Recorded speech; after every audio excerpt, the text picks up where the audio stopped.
Welcome to रेयांस biology. स्वागत है आपका। इस वीडियो में आज हम बीएससी सेकेंड ईयर के बॉटनी सिलेबस के थर्ड पेपर को डिस्कस करेंगे। पिछले वीडियोस में आप बॉटनी के फर्स्ट और सेकंड पेपर के सिलेबस को डिस्कस कर चुके हैं। इसमें आज थर्ड पेपर के बारे में बात करेंगे। जैसा आपको पता है, botany third paper plant physiology and biochemistry का पेपर है। पुराना सिलेबस जो 2012 से पहले का सिलेबस था, उसमें इस पेपर में सिर्फ प्लांट फिजियोलॉजी इंक्लूड थी। 2012-13 के बाद जो नया सिलेबस प्रिस्क्राइब किया गया था, कंबाइंड सिलेबस सारे यूपी की यूनिवर्सिटीज़ के लिए, उसमें बायोकेमिस्ट्री का एक एडिशनल सेक्शन जोड़ा गया है।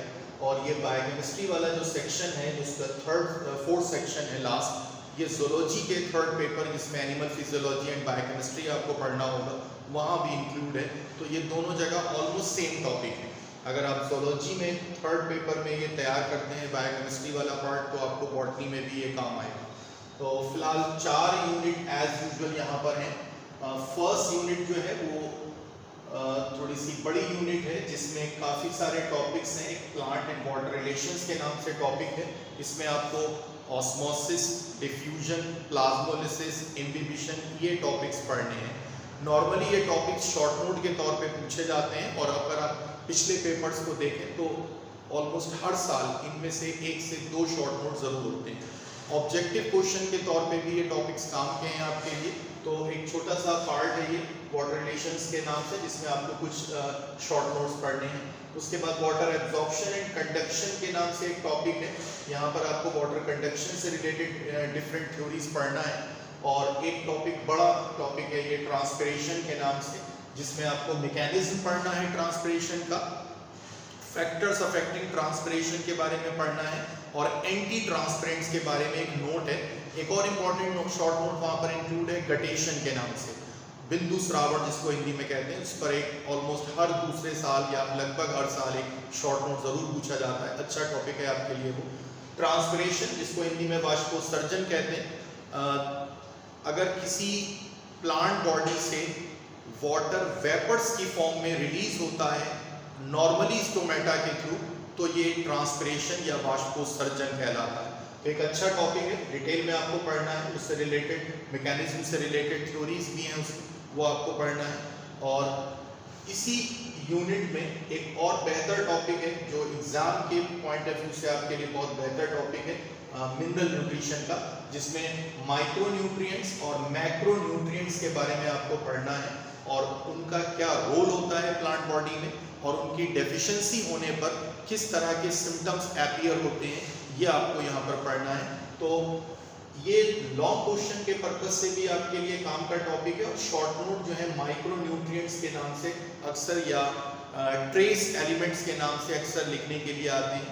और जो टॉपिक्स यहाँ पर आप पढ़ेंगे माइक्रो और मैक्रो न्यूट्रिएंट्स में, कॉम्पिटिटिव एग्जाम में इनसे रिलेटेड काफ़ी सारे ऑब्जेक्टिव क्वेश्चंस अक्सर देखने को मिलते हैं। तो अच्छा टॉपिक है आपके लिए, लॉन्ग क्वेश्चन के पर्पज से भी और ऑब्जेक्टिव क्वेश्चंस के पर्पज से भी। एक टॉपिक मैकेनिज्म ऑफ आयन अपटेक्स का भी है। रूट्स के थ्रू मिनरल्स और आयंस का एब्जॉर्प्शन कैसे होता है, ये मैकेनिज्म आपको पढ़ना है इस टॉपिक में। सेकेंड यूनिट में 3 टॉपिक हैं आपके। एक फोटोसिंथेसिस, रेस्पिरेशन, और एक lipid biosynthesis and its oxidation का टॉपिक है। फोटोसिंथेसिस का एक बड़ा टॉपिक है यहाँ पर, और हर साल ऑलमोस्ट एक लॉन्ग क्वेश्चन फोटोसिंथेसिस वाले पार्ट से होता है। अब बहुत पहले से ये टॉपिक पढ़ते आ रहे हैं। यहाँ पर आपको फोटोसिंथेसिस का mechanism, raw material for photosynthesis, factors affecting photosynthesis, ये आपको पढ़ना है।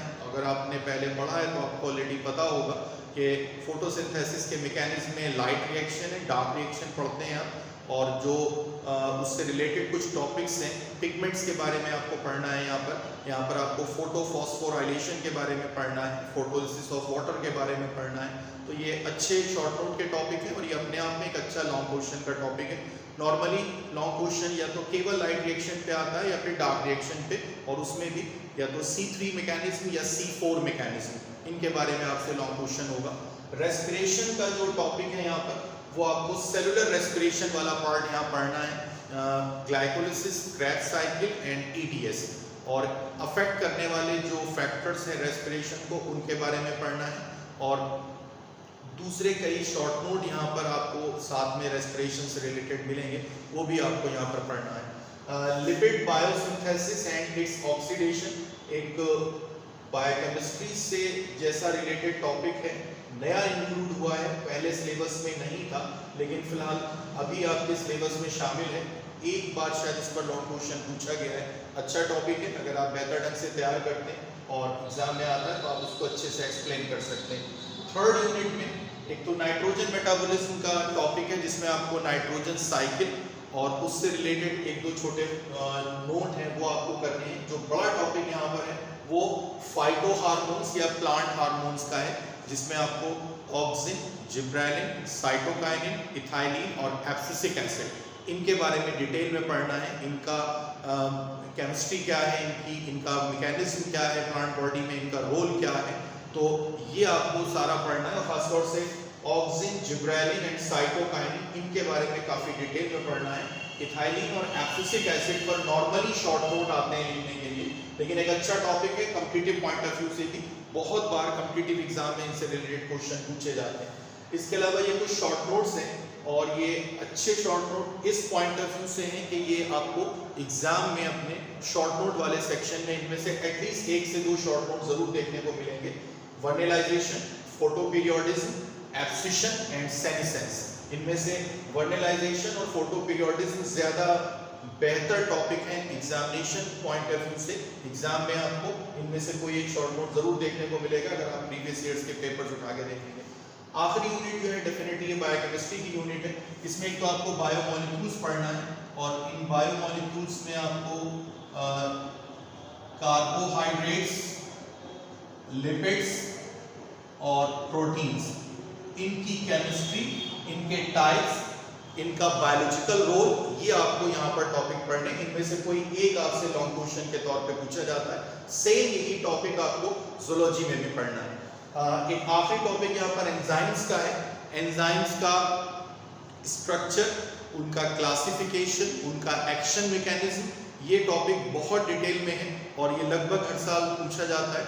जूलॉजी वाले पेपर में भी, थर्ड पेपर में जूलॉजी में आपको ये बायोकेमिस्ट्री वाले सेक्शन में वहाँ भी दोबारा पढ़ना है। तो ये दो जो टॉपिक है सेक्शन 4 या यूनिट 4 के, ये आपके लिए जूलॉजी के साथ कॉमन है। अगर आप बॉटनी में तैयार करते हैं तो आपको जूलॉजी में भी लिखने में आसानी होगी। तो ये पूरा पेपर जो है आपका प्लांट फिजियोलॉजी एंड बायोकेमिस्ट्री का, उसमें से 3 यूनिट तो स्पेसिफिकली प्लांट फिजियोलॉजी से रिलेटेड है, चौथी यूनिट बायोकेमिस्ट्री से रिलेटेड है जो आपके लिए जूलॉजी थर्ड पेपर के साथ कॉमन है। तो अगर आप थोड़ा बेहतर ढंग से और एक स्ट्रेटजी के तहत जो है वो पेपर अपना तैयार करते हैं तो जूलॉजी के थर्ड पेपर के साथ जो कंबाइंड यूनिट है या आपकी कॉमन यूनिट है फोर्थ वाली बायोकेमिस्ट्री की, उसको साथ में अगर आप लेके चलें तो दोनों पेपर का ये टॉपिक जो है एंजाइम्स का और बायोमॉलिक्यूल्स का आसानी से तैयार करके आप दोनों जगह लिख सकते हैं इसको।